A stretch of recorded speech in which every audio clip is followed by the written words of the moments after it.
Say, you're looking for a beautiful log home with an open floor plan and views you've only dreamed of? Well, wait no more. This is 291 Cedar Lane Road in Madisonville, Tennessee.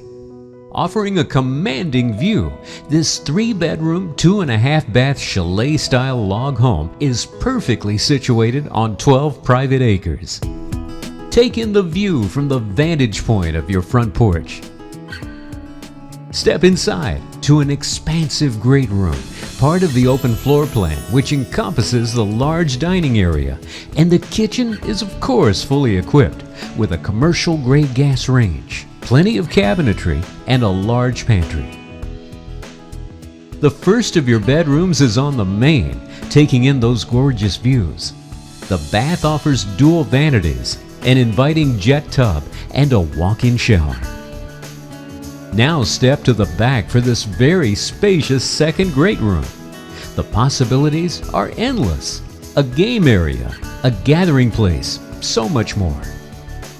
Upstairs is spacious, with 2 bedrooms in the sitting or play area overlooking the splendor of your great room.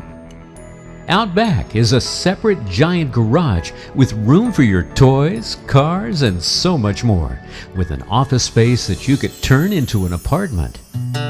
With a host of additional amenities throughout, secluded by forest, yet close to Highway 411 and Highway 68 in Madisonville, 291 Cedar Lane Road is a Shangri-La on a mountain that you should view today. Call Corrina Ashe with Tellico Mountain Realty direct at 423-261-5480.